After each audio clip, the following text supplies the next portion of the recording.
could come back and play this weekend. I'm just curious, even if it's on a limited basis, how aware do you have to be of this player?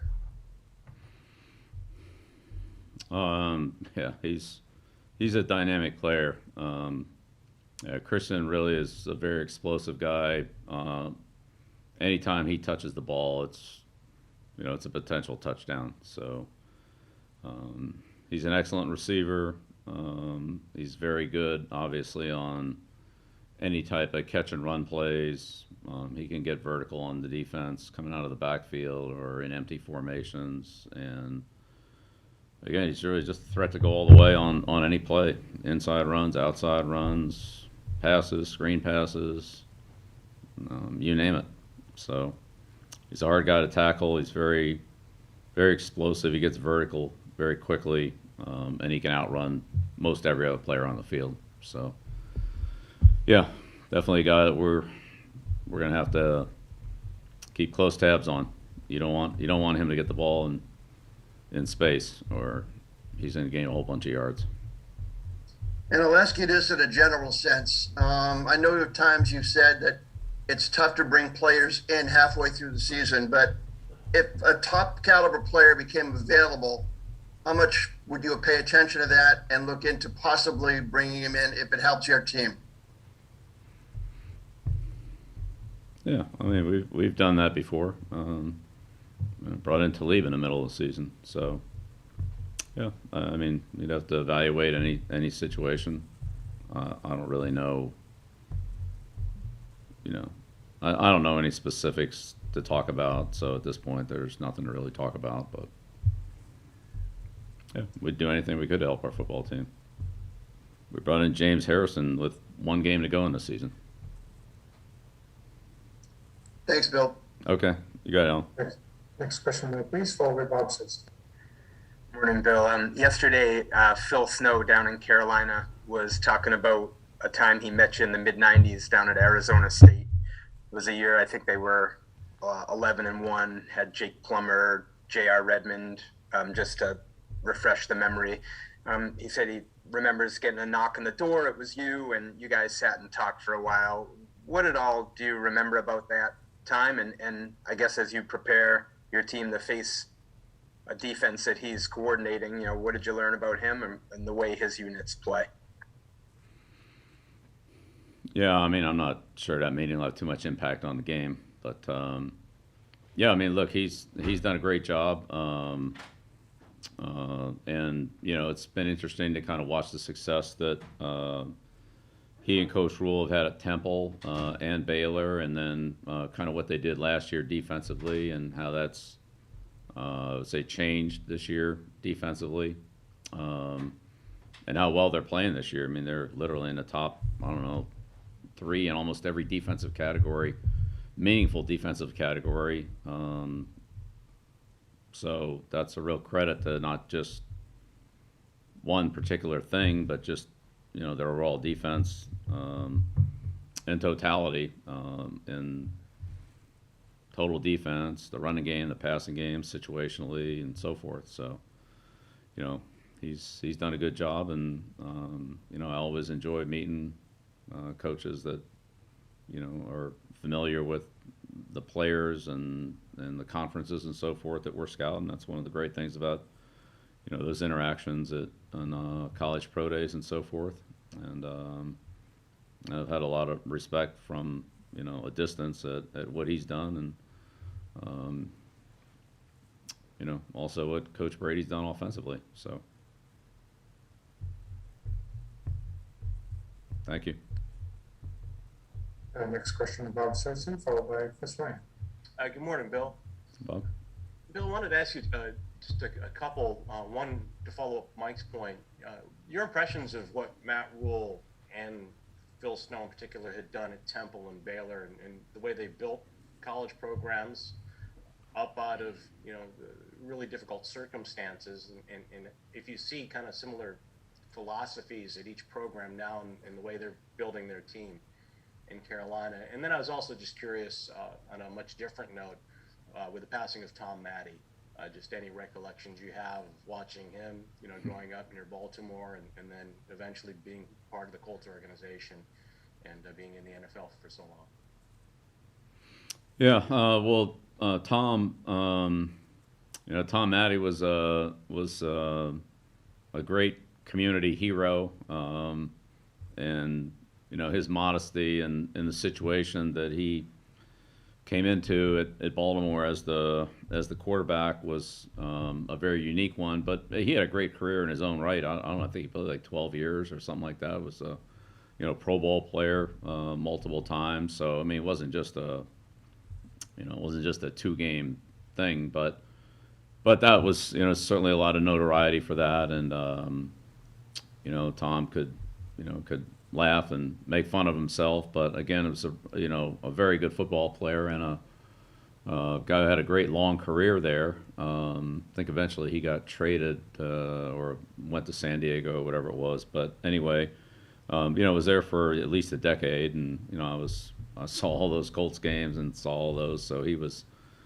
fun to watch, and that very prolific offense and the success that the Colts had there. So yeah, it's sad to see that, and condolences to the Matte family. But it was really just I think a great lesson, and we see him from time to time, but just a great lesson, and a player stepping up and doing something that he doesn't normally do, and helping his team and helping him win a big game, and coming very close to take him to the championship, and then the next week when they played in the what was the consolation game or whatever they called it then, I forget what it was now, but the runner-up game. We had a big day throwing the ball. He really went out there and played quarterback, and kind of had a big passing day there. So yeah, it's obviously sad for me to see players that I had their football cards. I watched them every week. I followed them like any kid follows his home team, and then to now see players like that pass on. It's just like watching a lifetime of football memories. And the first question, Bob? It's just your impressions of what you see from Matt. Oh yeah, right. Yeah. Well, I think Coach Rule went into Temple and really, established a level of toughness, and kind of winning with a lot of local kids that were good football players, and it kind of reminded me of what Coach Harden did when he went there and kind of did the same thing and Coach Harden had kind of similar success. They went to a couple bowl games, and I don't know if they beat Penn State one year, or they lost 7-6 or something like that. But it was, they played with the big boys and did a good job. But it was a lot of local kids. It was, kind of those, guys that had a choice between, Temple and a D2 school or that kind of thing. Weren't heavily recruited guys, but they got a lot of good football players, and of course, Coach Rule has several of them on his team right now. Guys like Anderson, and obviously Reddick was a high pick, but he's got several of those guys on his team, and he really instilled the toughness, the single digit thing. You could see him building the pride and the toughness and the competitiveness of the team, and that was kind of his way of recognizing it. And I think everybody noticed that a little bit, and then different. Played a lot of 2 tight ends and 3 tight ends, ran the ball, and in that conference did a good job of, I would just say, out muscling some teams that maybe had a little more skill, but they had their style of play, and it was effective, and they were a good defensive team. And then in Baylor, again, kind of reestablishing that level of toughness and hard-nosed football, and so I mean, I have a ton of respect for what he did at those programs. And again, it wasn't just one player or 1 year or one game. There was a level of consistency, and as an offensive line coach, and I think you see that from a number of offensive line coaches. Honestly, not that many of them become head coaches, but the ones that do, you usually see a little bit of that offensive line mentality. So unselfishness, a lot of focus on the team, not on a lot of individual stats and things like that. Being able to manage the game, control the game, help the defense from the offensive standpoint with field position and ball control and that type of thing. And then you certainly saw Coach Rule's aggressiveness in some of his fourth down decisions, the punt team, and what he did with that unit. Again, some of that was in college, but then he kind of took it to this level with the Panthers in the last year and a half, and has brought an aggressive mentality to that part of the game as well. So, I think that the way he's established his programs, and obviously has a lot of people that buy into that with him, that he's carried from staff to staff, like Coach Snow, and so forth, that there's a clear message there, and they've gotten it across pretty quickly, and it's been pretty effective. And again, I think that Coach Snow really, you can see, made a lot of modifications from what he was doing last year defensively to what he's doing this year, and how successful that's been, and how quickly they adapted from Temple to Baylor, or Baylor to Carolina. It's the formula, kind of big picture, is a little bit looks the same, but on a more specific basis, to figure out what the right fit is based on their personnel and what they're facing and so forth. They've really done a good job of that. Thank you very much. Yeah, sure, Bob. So 2 final questions will go Chris Ryan and Phil Perry. Morning, Bill. How are you? Good, Chris. Wanted to ask you about Matthew Judon as well as Jalen Mills. Obviously, Matthew has had a standout season so far, and Jalen's had significant responsibilities for you as well. What have been your midseason-ish impressions of those two? Yeah, I love having both players on the team. A lot of positive contributions. They bring a good level of toughness, of energy, consistency. Work every day, get better, and try to improve and get better at the little things and the things that they need work on. And I think as they continue to work with their teammates and understand our defensive system a little bit better, that they can use some of the tools, some of the things that are in it, more to their advantage. Not that they haven't, but just to continue to again, know the right time and the right situation to do certain things that'll help them. That's certainly gotten better, and again, their understanding of their responsibility and where their help is, and what's the most important part of what the things are they have to do. Has really, it's always been good, but I'd say it's continued to get better, on a regular basis, daily to weekly. And so I think that'll continue. There's still a level of, further understanding, especially in terms of situational football and things like that. We get into some different personnel groupings. It's the same, but it's different because it's a little different group on the field. The offense might have a different group on the field, so it's kind of, putting those things together. But they work hard. They're well prepared. They're ready to go every day, and they've been very productive for us. I'm really glad we have them on the team. Those guys and other new acquisitions have talked about the fact that the Patriots environment is a little more loose and fun than perhaps they had anticipated from the outside, where there's this feeling that there's a lot of obviously process and structure that exists within the Patriots organization. Well, that's because you guys portray it that way. Is that something that's changed over the years, or have you always had that philosophy of behind closed doors, of making it a environment that is as fun as it is structured? Yeah, well, I think the fun comes in winning, and that's really what it's about. But we've certainly had our share of, and I've taken my share of jabs from Vrabel and Matt Light and Edelman and Seau and, go right down the line.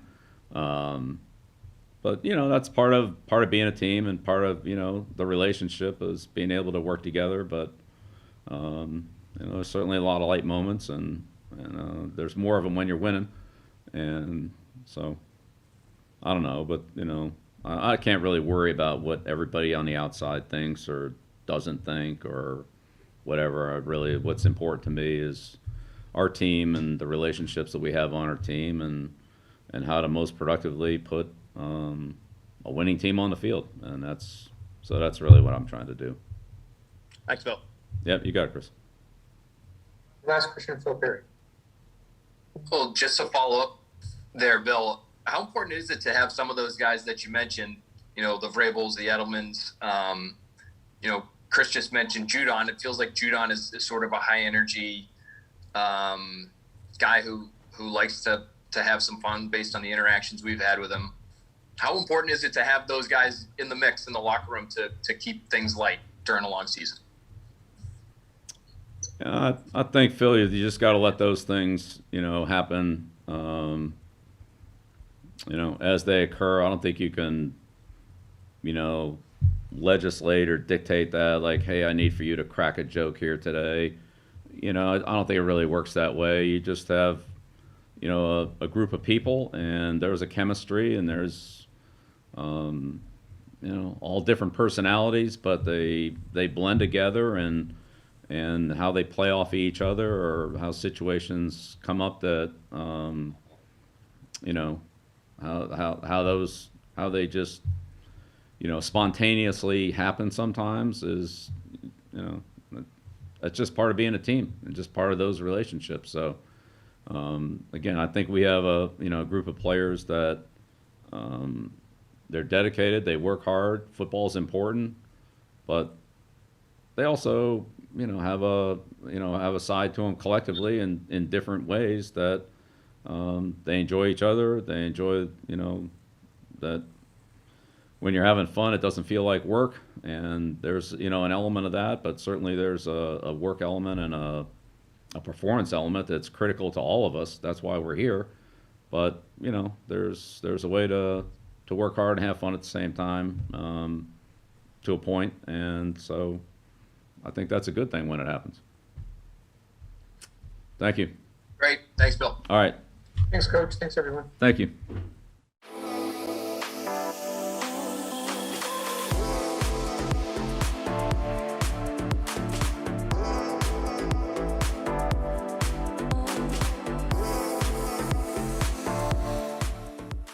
When did Bud Light Seltzer start making lemonade? Probably when 2020 handed us all those lemons.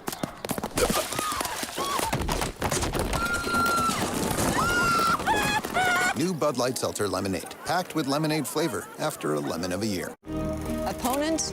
I've gone up against thousands. And there's an opponent we're all up against, COVID-19. But there's a way to beat it. Get vaccinated. So when it's your turn, roll up your sleeves. And let's get to the finish line together.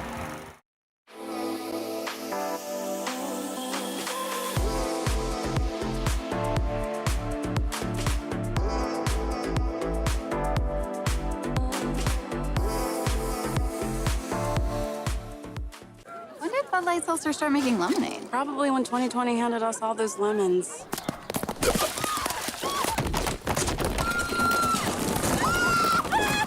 New Bud Light Seltzer Lemonade, packed with lemonade flavor after a lemon of a year. Opponents? I've gone up against thousands. And there's an opponent we're all up against, COVID-19. But there's a way to beat it. Get vaccinated. So when it's your turn,